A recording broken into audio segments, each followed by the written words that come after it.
Thank you very much. Let me begin by expressing our sadness at the passing of a wonderful man and a dear friend of mine, Herman Cain. He was a very special person. I got to know him very well. And unfortunately, he passed away from a thing called the China virus. And we send our prayers to Herman's great wife, Gloria, wonderful family. And I have to say, America grieves for all of the 150,000 Americans who had their lives taken by this horrible, invisible enemy. We mourn their loss as a nation. We mourn their loss as people that love one another. And we're working very hard to not only contain this horrible event, this horrible plague, it's what it is a plague, but also to come up with therapeutics and vaccines, and we're making a lot of strides. All over the world, they're having tremendous problems. A resurgence has taken place in many countries that people thought were doing well. Despite a wide range of approaches to the pandemic between countries, this resurgence in cases is occurring throughout large portions of our planet in Japan, China, Australia, Belgium, Spain, France, Germany, Hong Kong, places where they thought they've really done great. It came back, and in a couple of cases came back very strongly. The virus was said to be under control, but new cases have risen very significantly once again. So when you think somebody's doing well, sometimes you have to hold your decision on that. You have to hold your statement. Since the beginning of June, daily new cases have increased by a factor of 14 times in Israel, 35 times, that's 35 times in Japan, and nearly 30 times in Australia, just to name a few. These were countries that were doing incredibly well. Leadership was being praised. Latin America now leads the world in confirmed infections. And with the scarcity of testing in Latin America, the true numbers, you have no idea what they might be. And I can say scarcity of testing almost anywhere except for our country. This disease is highly contagious and presents unique challenges to our border states.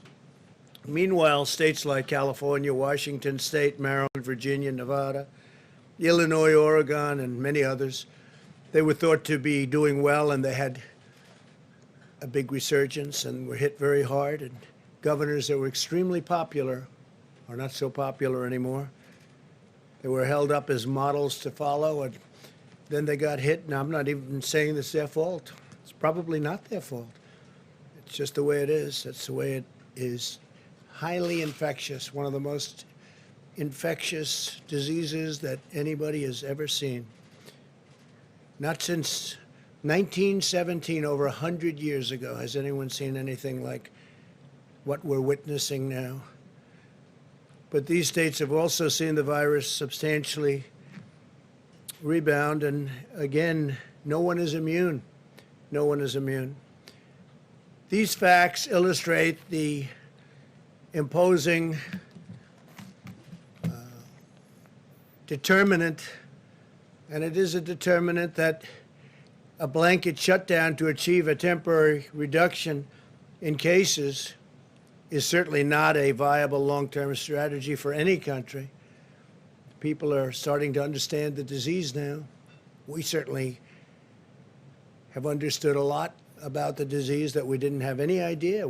Nobody ever saw anything like this. The primary purpose of a shutdown was to flatten the curve, ensure sufficient hospital capacity, and develop effective treatments and therapies to reduce mortality.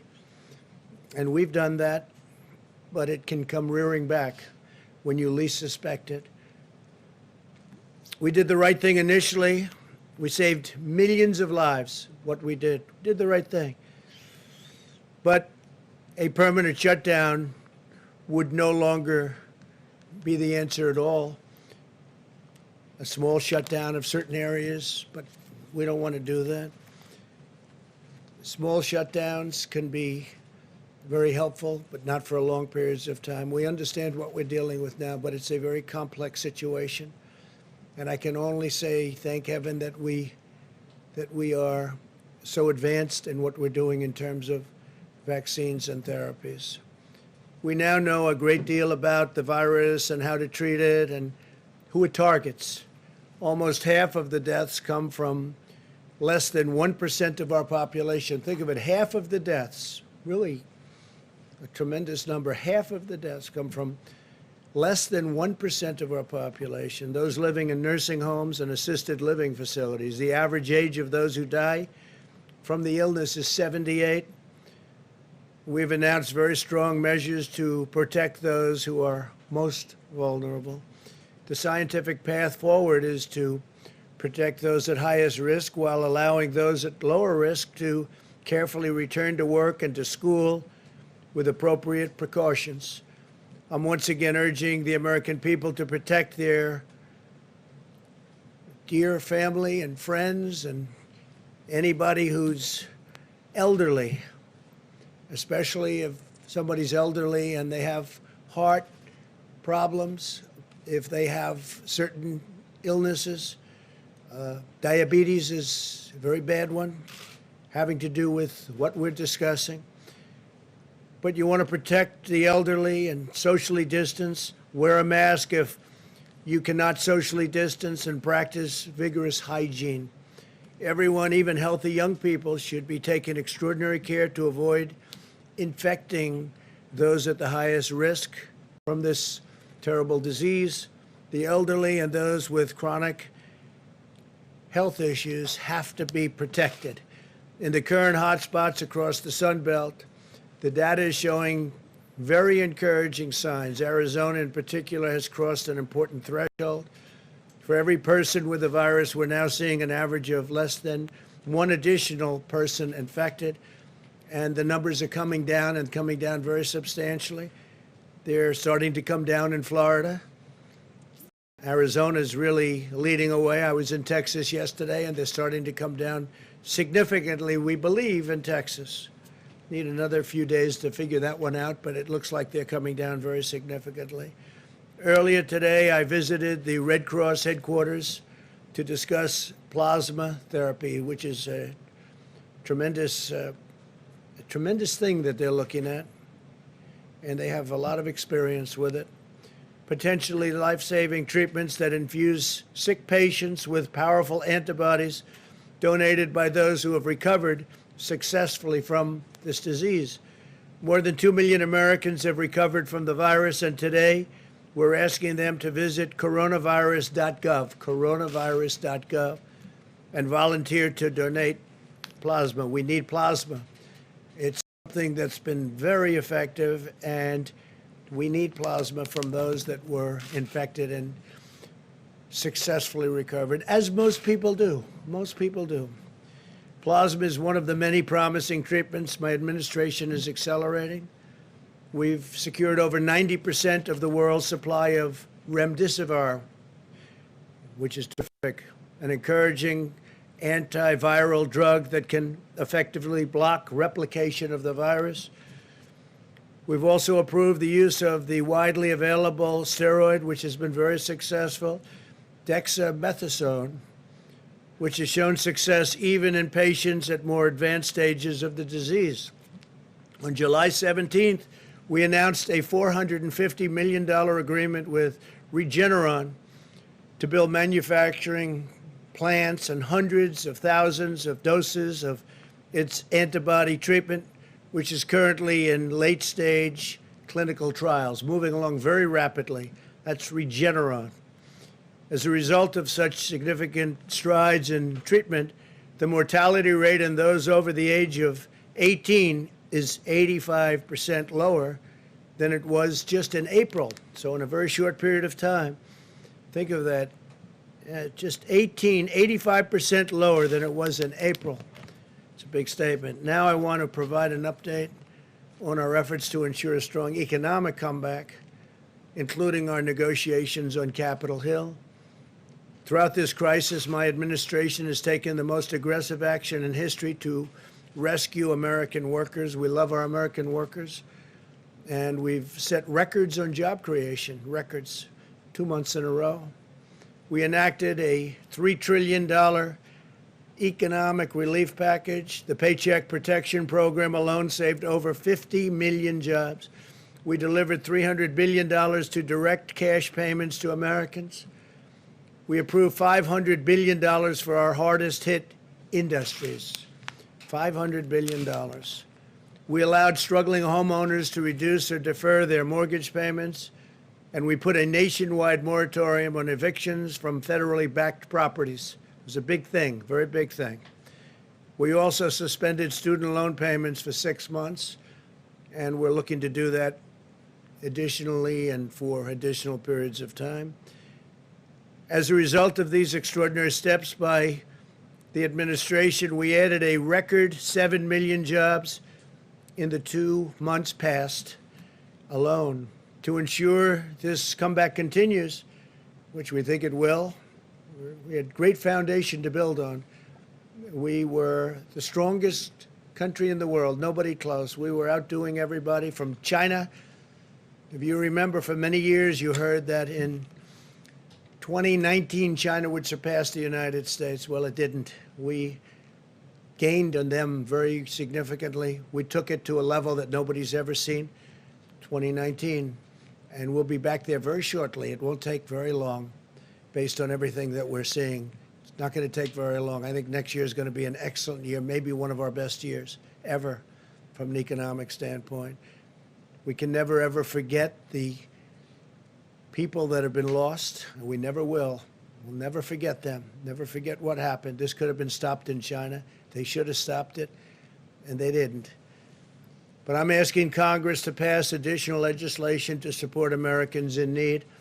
First, we want a temporary extension of expanded unemployment benefits. This will provide a critical bridge for Americans who lost their jobs to the pandemic through no fault of their own. This was not anybody's fault from the standpoint of jobs. It happened. Terrible thing happened. Could have been stopped. It happened. I want to thank Senate Republicans for fighting to extend unemployment benefits today in the face of very strong Democrat obstruction, which I'm surprised at, because this is great for our country and it's great for our workers, and it wasn't our workers' fault. Second, we're asking Democrats to work with us to find a solution that will temporarily stop evictions.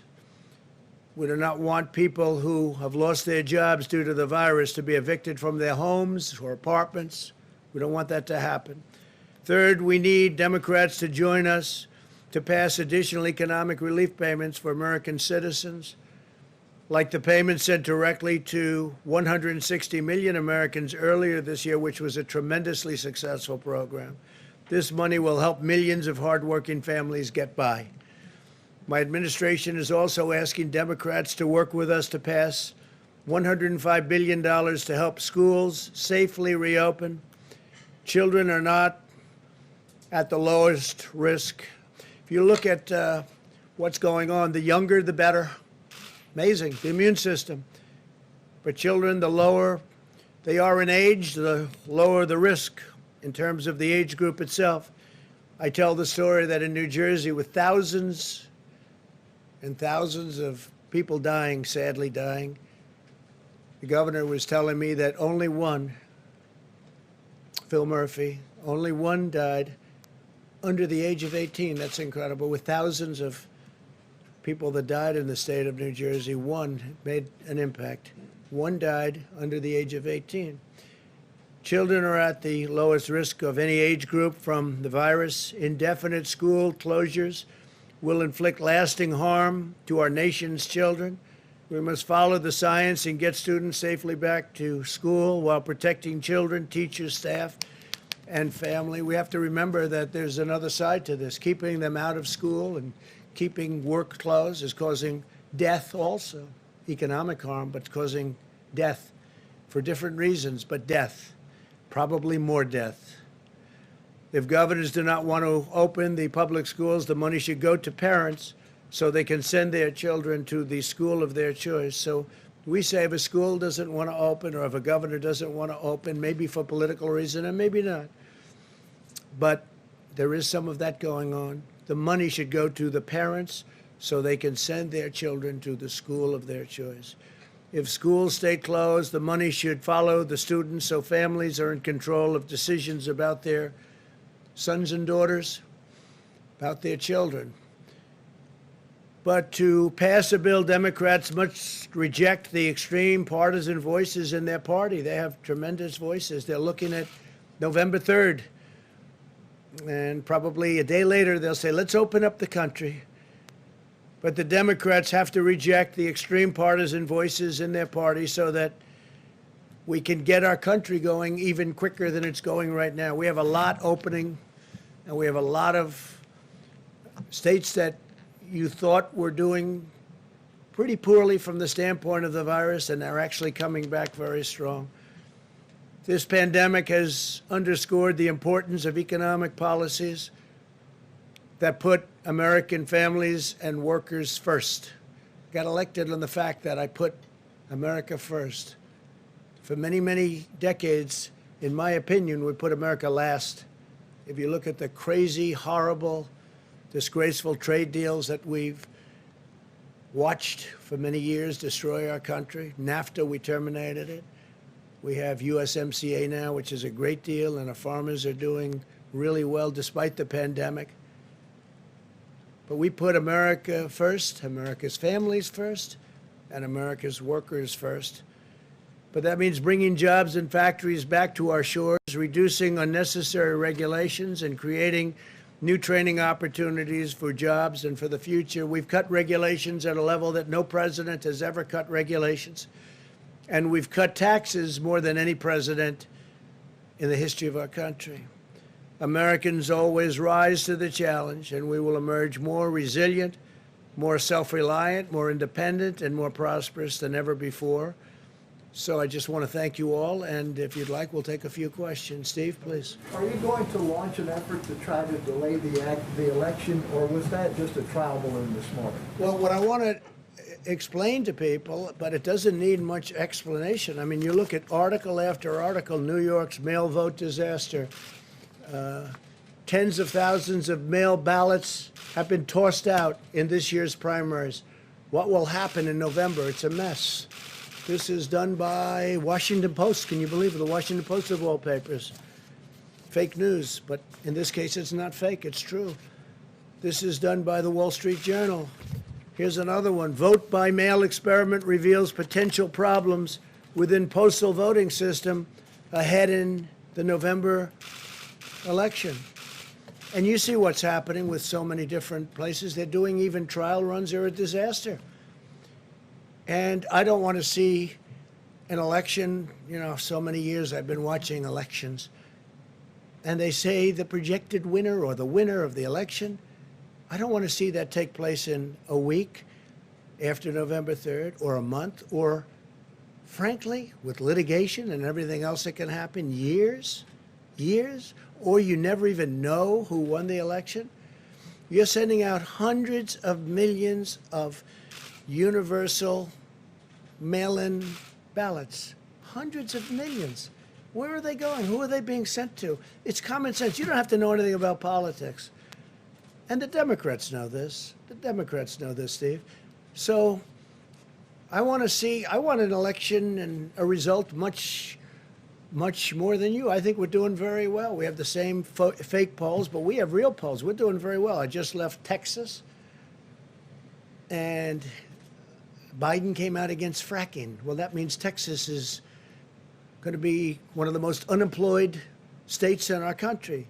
That means Oklahoma, North Dakota, New Mexico, going to be a disaster. Ohio, Pennsylvania, disaster, no fracking. I want to have the result of the election. I don't want to be waiting around for weeks and months, and literally, potentially, if you really did it right, years, because you'll never know. These ballots are missing. You saw Paterson, New Jersey. You saw many other instances. There's tremendous litigation on that right now. And That doesn't include absentee. Absentee is different. Absentee, you have to work and you have to send in for applications. You have to go through a whole procedure. Like, for instance, I'm an absentee voter because I can't be in Florida because I'm in Washington. I'm at the White House. So I'll be an absentee voter. We have a lot of absentee voters, and it works. So we're in favor of absentee, but it's much different than millions of people. In California, they're going to send out tens of millions of voting forms. Well, where are they going to go? You read where postmen are in big trouble now. You read where city councils are in big trouble now. Voter fraud all over the ballot. So, no, I want to be standing, hopefully, hand held high, big victory, because we're doing things with our country that I think nobody else could have done. Our country is, despite this pandemic, which is devastating the rest of the world, by the way, devastating.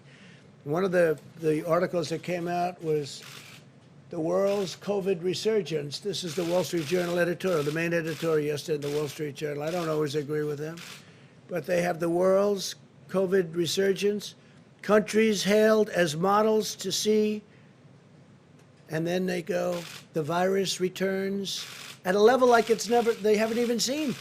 We've been giving praise to certain countries, and the virus has now come to them like the first time.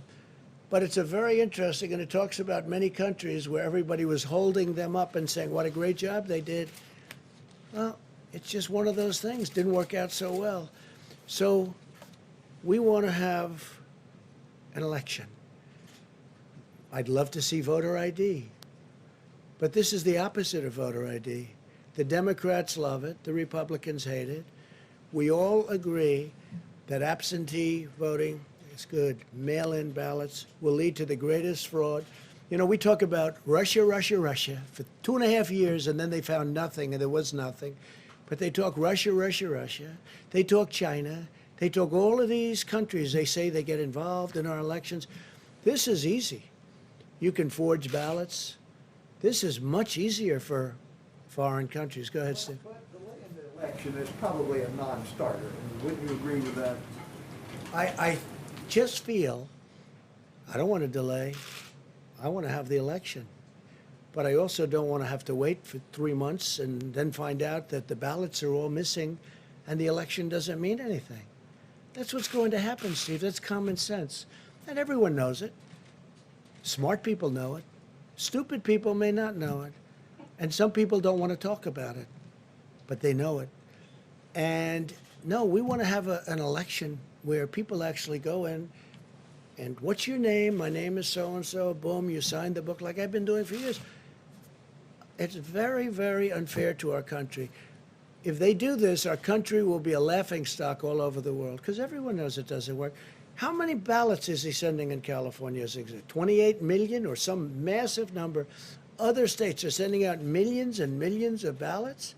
Well, they've done it. They had experiments. They had news organizations experimenting.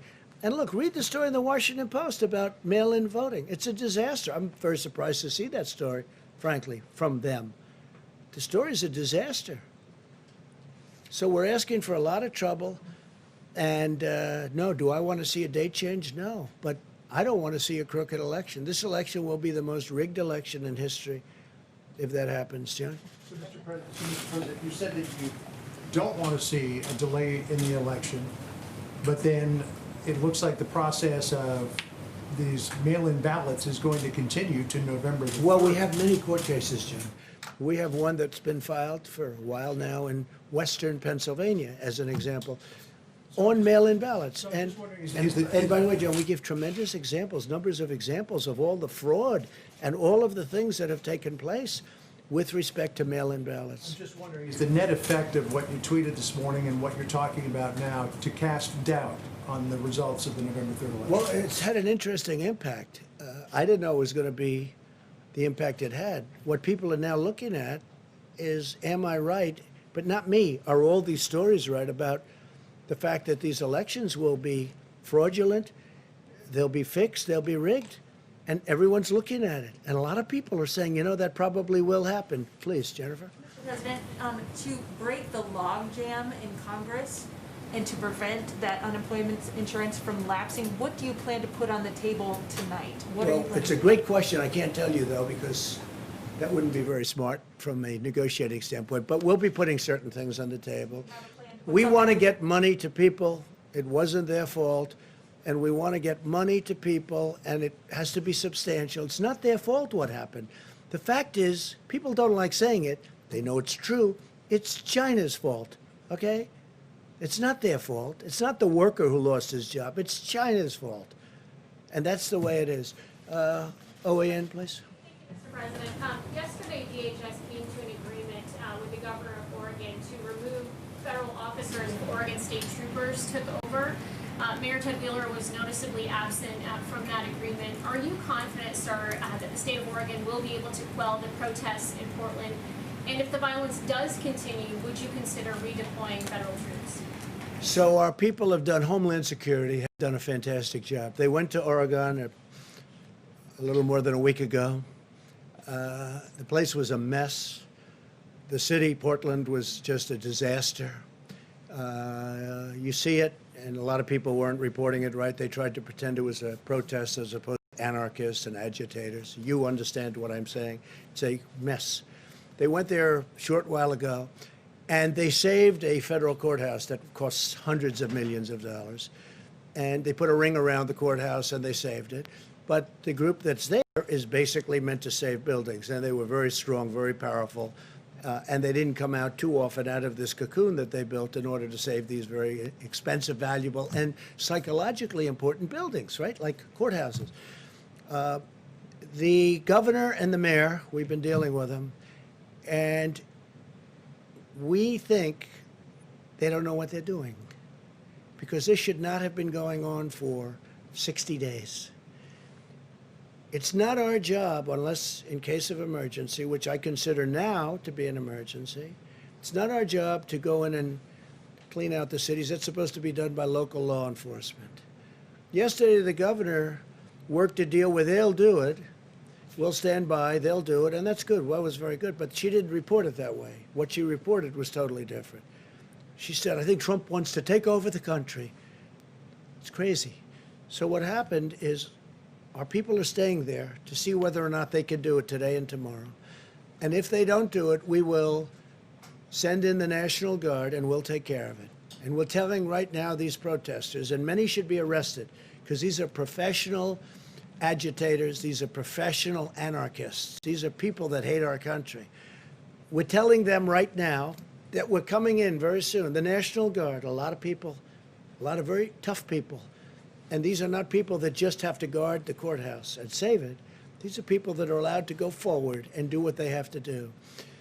And I think that makes the governor's job and the mayor's job a lot easier. So they're working today and probably tomorrow to clean out this beehive of terrorists. And if they do it, I'm going to be very happy. And then slowly we can start to leave the city. If they don't do it, we'll be sending in the National Guard. Please. Mr. Trump, given what's happening with Major League Baseball and now today the Rutgers football team is quarantined, how can you assure people that schools will be safely reopened? So can you assure anybody of anything? I do say, again, young people are almost immune to this disease. The younger, the better. I guess they're stronger. They're stronger. They have a stronger immune system. It's an incredible thing. Nobody's ever seen this before. Various types of flu will hurt young people more than older people. But young people are almost immune. If you look at the percentage, it's a tiny percent of 1%. It's a tiny percent of 1%. So we have to have our schools open. We have to protect our teachers. We have to protect our elderly. But we do have to have our schools open. Mr. President?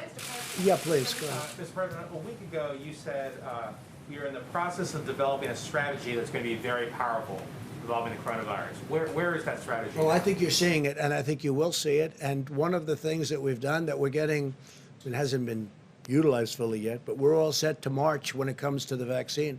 We have great therapeutics that are testing very well, and we have great vaccines from incredible companies, Johnson & Johnson and Pfizer and Merck and all of these great companies, and they're doing very well.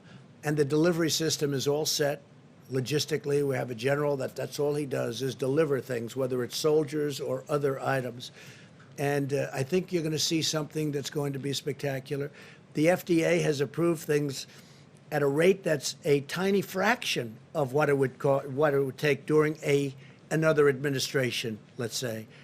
We are way ahead on vaccines, way ahead on therapeutics, and when we have it, we're all set up with our platforms to deliver them very, very quickly. The vaccines are doing well, the therapeutics are doing well, and we're all set to deliver them as soon as we have them, and that's going to be very soon. Thank you very much. Thank you. Are you concerned?